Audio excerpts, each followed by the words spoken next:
If you can share with us like a good story, founder story coming in and like something that stood out as a great pitch, and then the opposite of it, right? Someone who just, they didn't know where they were coming into. So whether it's a positive or negative experience as a founder, I don't know if Sulabh, you want to?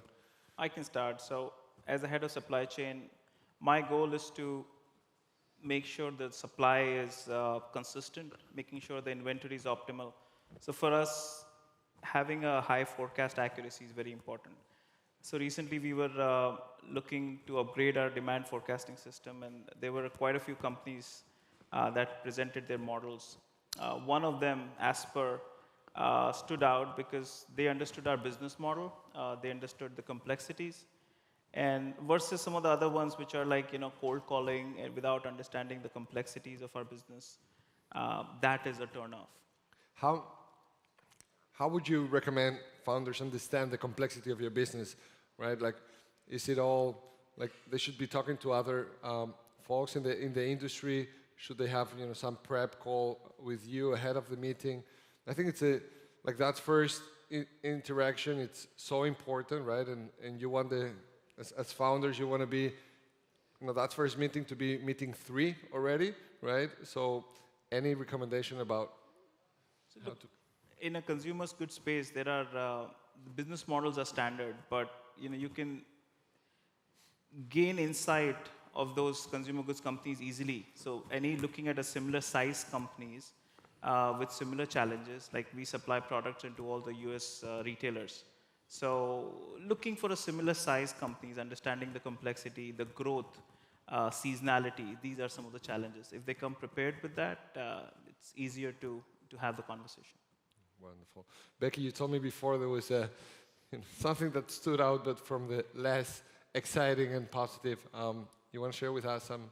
Yeah, I'm a couple examples here. I'm a big fan when I go into a sales pitch and the companies have really done the research, not just looking at the RFI or the initial kind of request for information, but they've gone to our public websites. Maybe they've pulled that in and done like a very basic proof of technology for us, just to show us. And I'm not just talking about putting the TD logo onto a PowerPoint. I'm talking looking at the websites, going through, for example, our IVR call flows and seeing what challenges we have, any kind of industry type of expertise that they may have from competitors in the space. They can bring that to the initial conversations. It shows that they've done the work.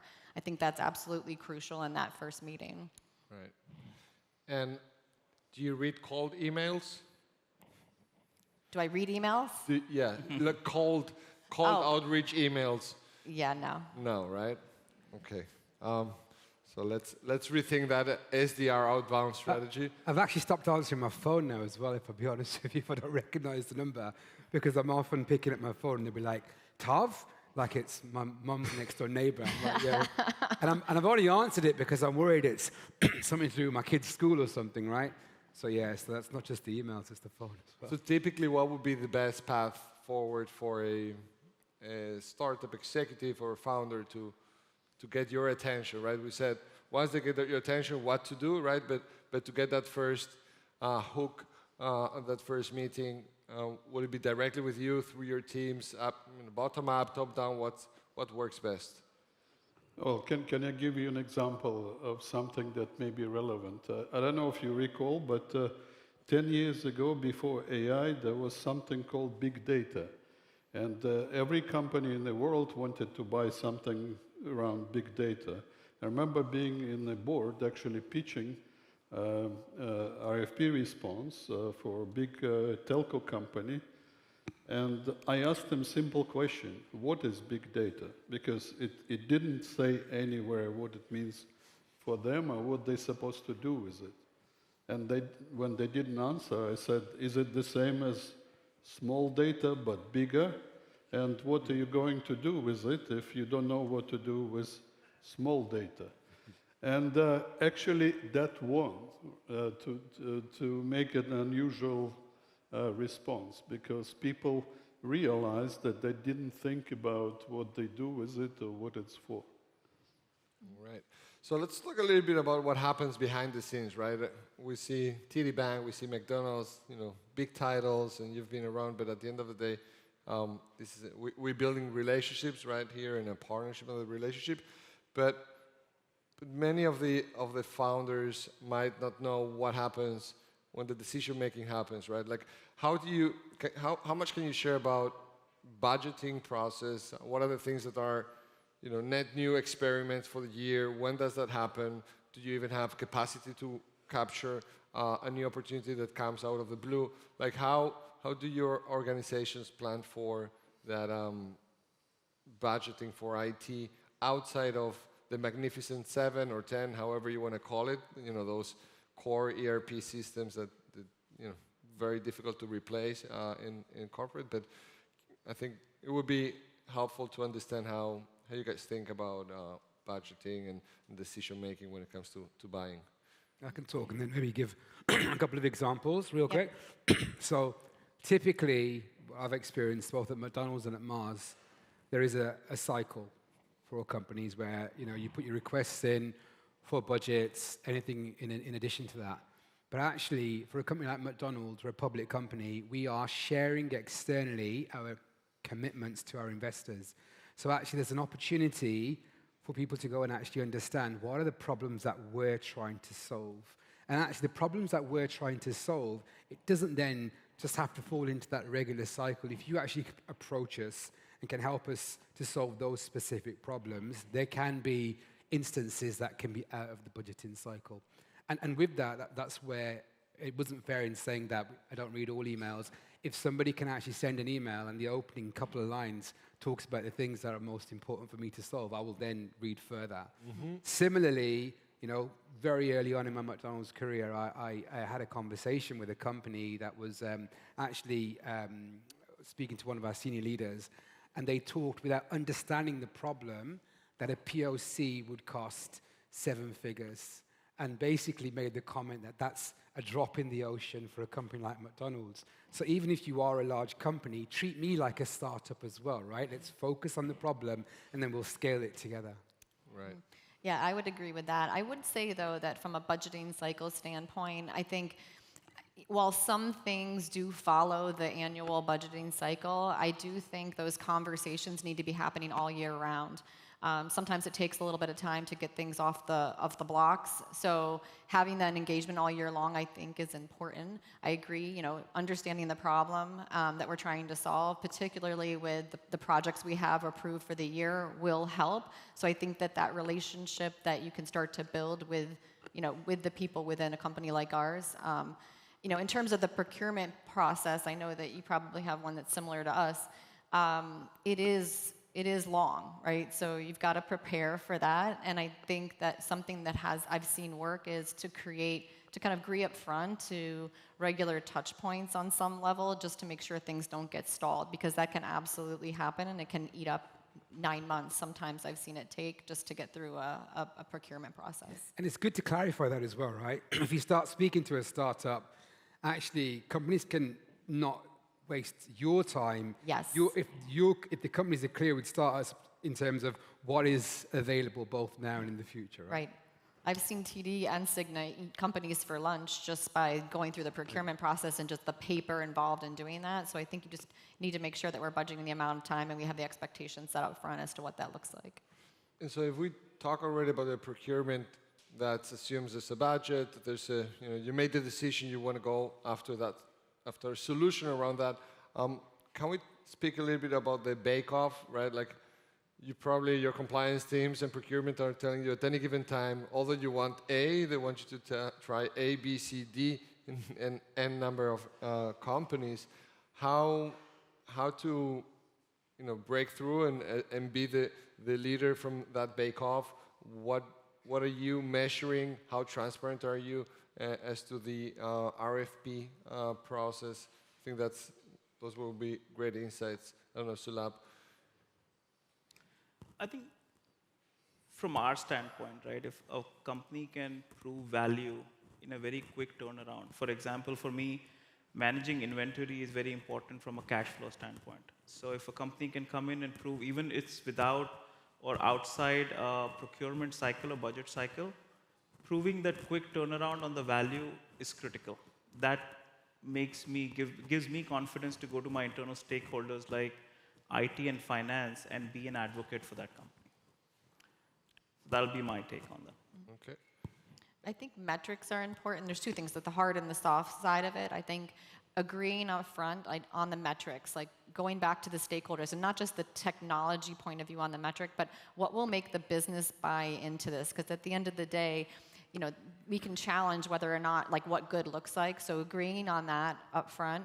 And then there's the soft side, because it's never easy just to put in a product you're bringing to bear into a complex environment like TD. So how do you, as a startup, perform and come up with creative ways to overcome what will ultimately be challenges in getting your solution to work in our environment, whether it's configuration, encryption, all of that can pose challenges. So I'm looking at both of those things during a bake-off to figure out kind of who comes out on top. Mm-hmm. Any insights?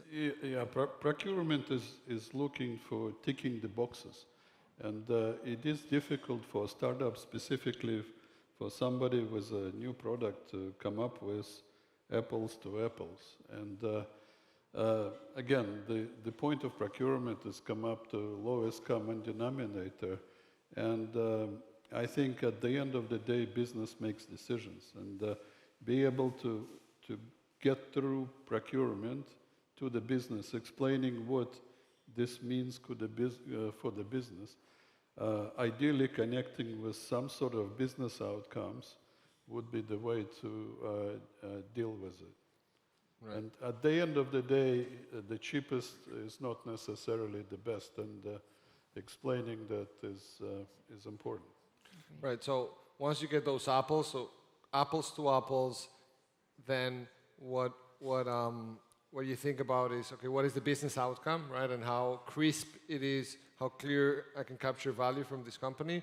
And is there any aspect about the people, the teams that you work with, the passion, the service that they put forth, or is it a pure transactional element? Again, apples to apples. No, so from my side, I think I'm all about making that connection to understand not just who you're going to be partnering with, but how they'll integrate, because it shouldn't be just a one and done transaction. It should be a longer term partnership. So that's really, really important. we have some cultural norms at McDonald's. One of those cultural norms is share and steal. Back to the point around the RFP process. If you can come with some real tangible examples where you've delivered value for other companies, and you can actually then translate that into value or efficiencies for the business, it can help a company like McDonald's or others start thinking about how that can help them. Right. I think Sorry. I think having an agile team is very important. Technology is obviously the most important, but somebody who understands our problem, being patient in explaining some of those, for example, in our case, some of the nuances of those machine learning algorithms. And so that's very important, having the team dedicated. Mm-hmm. Yeah, just a quick point. I think a big hurdle is that most often comes up is where have you done it before? So having some sort of case study, I don't know, buying it or stealing it is very important, because 99% of the cases, somebody will ask you, where have you done it before?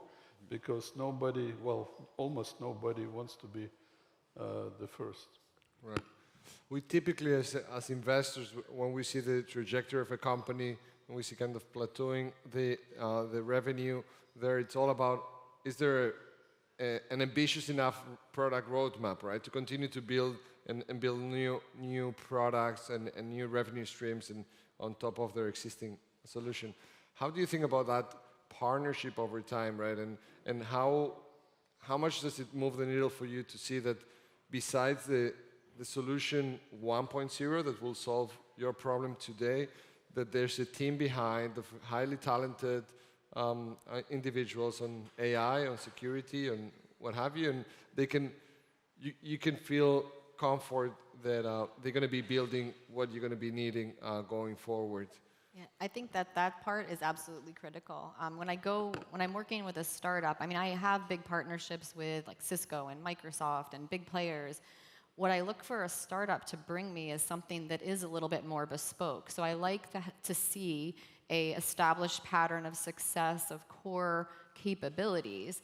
But then I also like to see that kind of that innovation, that ability to co-develop and partner and come up with ways to solve my business problems based on what you see me going through as we work together on that initial piece. Because that future, I mean, that's like the ideal would be is you as a startup are filling out some of the gaps I have with these bigger players where I can't move as fast as I'd like to, or do something that's a little bit more bespoke for my business that will differentiate me. And I think that's where I think is the sweet spot for the partnership. It's where the innovation is, and that's really, to me, the most important thing I look for when I'm looking for a startup particularly.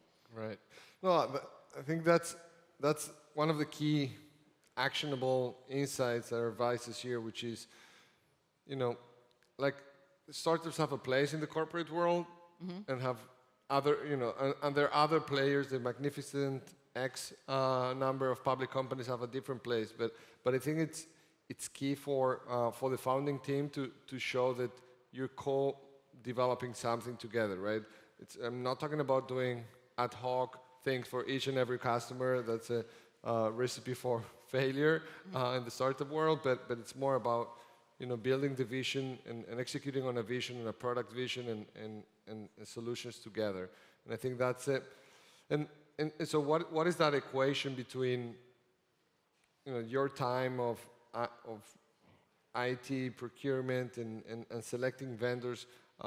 What is the split between those that are already given, right? The Salesforce, the SAPs, the SAPs, and hyperscalers versus what percentage of your time you feel that you can partner up? How many shots a year you have for a startup? So from my point, there's three. The way we're thinking about it is products, platforms, and services. Now, while we think about the platforms being with the hyperscalers, partners that we've got existing relationships with, or we've publicly shared that there's new partnerships. The product for me can be anybody, to be fair. And actually, some of the larger companies that we've partnered with can come and say that they can solve a problem for you, don't actually really understand the problem. They want the business. They end up then giving you a solve, which is a black box. No one then understands what they've done. There's a lot of collateral damage. So I think that's an advantage for a startup to really and truly get an understanding of your business to get an advantage. And then to the roadmap that you talked about, it's like, a multi-year roadmap, and it all comes from trust and confidence. So to a startup, if you can start in one area and help build that trust and confidence, you'll just build on there incrementally, right? Agreed. Right.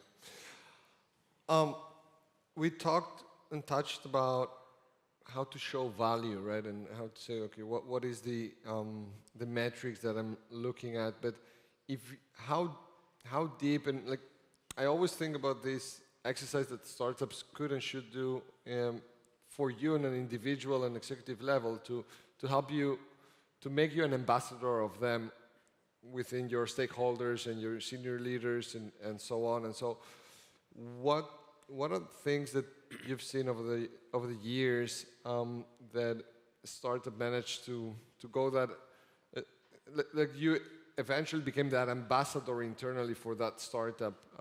What are, it's thinking about ROI, is it, sharing what's important for you and what are your KPIs and then overlaying what they do, like any insight? At the end of the day, it has to be about business value, the end business value. The issue is this, that normally you work for a function, and function has its own KPIs.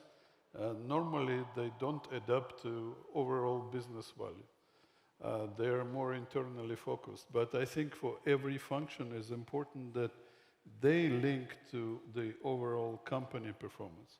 So if you help a function to be valued as a function that delivers value for the overall business, that would make you much more valuable. So it's important to look beyond the simple KPIs that function specific.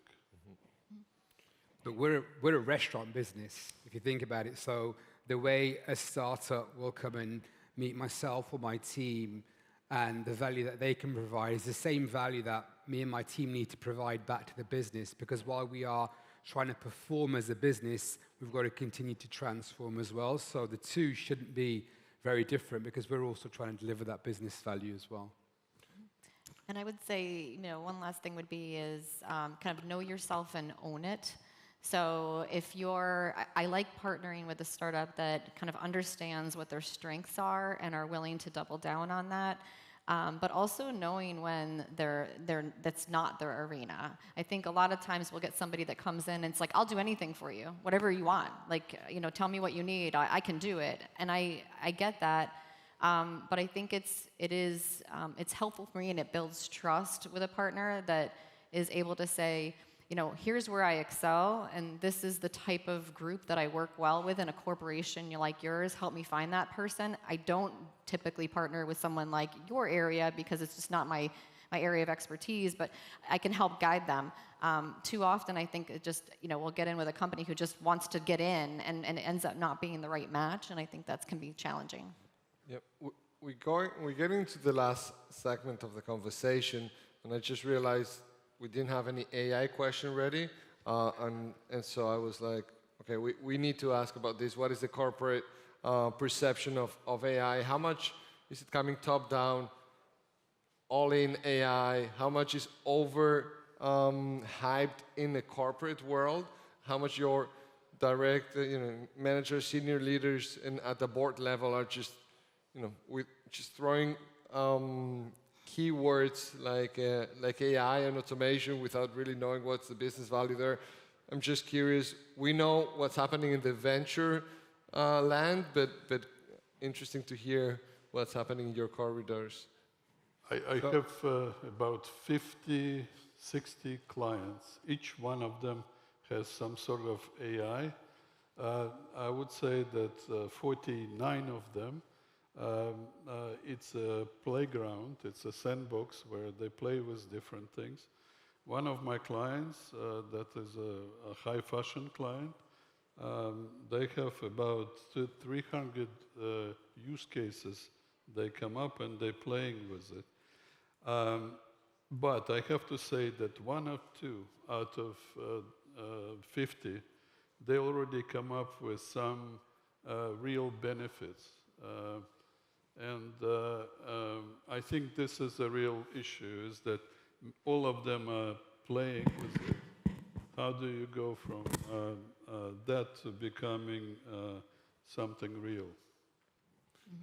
Yeah, it's really funny. I used to bang the AI drum in 2018 and 2019 when I was at... It's even in your title now, right? Like this well, previously at Mars as well, right, like, bang this AI drum, and it was whatever, right? It's good, but actually, all of a sudden, about a year and a half ago, the amount of FOMO that happened, and all of a sudden, you've now got all of the senior execs saying, okay, where are we on this AI journey, right? Okay, why have we not been talking about AI? Yep. You have. Right. But actually, now that you've got ChatGPT or whatever it is that you use, you're all of a sudden, interested in it. And the funny thing is, then I give one example. One of this, our chief customer officer, obviously, main responsibility is to improve the customer experience. The amount of companies that email him and say, by the way, we are cutting edge and we use AI to improve the customer experience. He just filters it on to me. Yep. Can you just make sure this company's great? And I'm like, okay, so it's funny. It is. I mean, for me, coming from a mid-sized company, from an executive standpoint, the assumption was always that AI is not for small or mid-sized companies, right? Because we don't have the data. But as we are looking more into it and seeing some tangible results, I think it's more important, like, to have some small and mid-sized companies join that bandwagon and use the AI capabilities. Because if you don't have the data, AI can help you get the data from some outside sources. So that has been really an eye-opener. And how well equipped internally, where would you rate, again, there's no media here, and it's the Schaffman rules house, so where would you rate your internal capabilities for truly innovating with AI, without the needing of an external vendor? Do you have in-house AI domain experts working? We do. That's what we are heading towards. I think it's too early to claim success in AI for us, but we have joined the journey. So we are hoping to see some tangible results. Yeah, we have a capability internally around AI. We're getting more mature with it. What I would say is it's actually, there's a lot more governance around it, which can be problematic. So, when you have startups that are coming in talking about AI and playing their AI cards hard, it also can suck them into the governance and the red tape around, well, wait a minute, what is it that you're trying to do over in the contact center with AI? So I'm trying to balance it to make sure that, we bring on folks that, that can help us in our AI journey. But we're also not getting, again, the governance is sort of slowing us down a little bit because we're cautious. We're trying to make sure that we're doing the right thing. So it's a little bit of balance when you have a startup coming in just to make sure that they're not overselling the AI and then forcing themselves down a path of just a lot of red tape and governance within TD. There's a lot we can do that can facilitate kind of value without dealing with some of the overhead. Right. 2 points. One, just based on what you said, I think what I've realized is there's a lot you can do with AI, but you can't do it just for the sake of a short-term gain if there's going to be a much larger impact on your brand based on the governance and everything that can happen. So it's making sure that you have the right balance.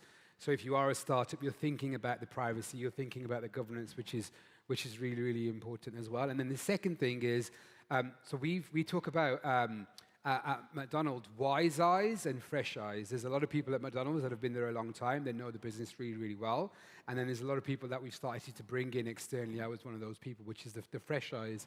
And often when people come in from external companies, especially tech companies, they often want to say, okay, let's work with Google because I know Google really, really well. Mm-hmm. But as a startup, I'd say don't undervalue the value proposition that you are bringing to the table because there's a lot of complexity and a lot of things that you can do much faster than some of these large tech companies can't. Agreed. Right. And by you being here, I think you're making a statement that there's an excitement on a personal, professional level of partnering up with bold founders and working with them on a more kind of icy, a contributor and career path growth. What would you like to see as it relates to working or getting closer to the startup community, right? I think this has to be a two-way street, right? In general, you need champions and everybody needs to create value from one another. In any capacity, like we love to be that bridge between corporates and startups and kind of make sure that the flow of value comes from both sides. And so what would be really good if there is a way to filter, because especially in the AI world right now, there are lots of mushrooms everywhere and they're popping up all over the place. And it is very difficult, even for somebody who is tracking the market, to understand what's real, what's not, what is there, what is not, and how to classify it. That is very, very difficult. I looked at the just marketing technology matrix. There were 5,000 brands and many more products, actually, that is very hard to keep track of. And if you look across all the functions, there are so many things. So that would be a great value if somebody would provide something that would allow us to at least filter it to manageable. That's us. That's what I was hoping you would say. We're very proud of the hit ratio that we have, because we sit on this database, very granular database of startup solutions and the customers, and so typically when we get a request, we get way better hit ratios of companies that are relevant to your business than the best sellers, sales reps out there. But we could talk about it later. Ilan, just a provocation. There's this whole thing around failing fast, which, by the way, was not a thing culturally in McDonald's when I joined. I was like, we're going to fail fast. Like, what do you mean? We don't do failure. But actually now it's something that is well accepted and something that we want to do. So I'd even suggest to startups, don't be bold enough to talk about examples of where you failed but you've learned, right? Because actually that comes across as so much more authentic, and that doesn't normally happen at all. Right, 100%. We encourage and we appreciate also on the LP side, on the investor side, it comes a long way, authenticity, and really showing that you're open about the mistakes you've made and then how you are changing the course. I think that's a good way to end up the conversation, but thanks so much for your time.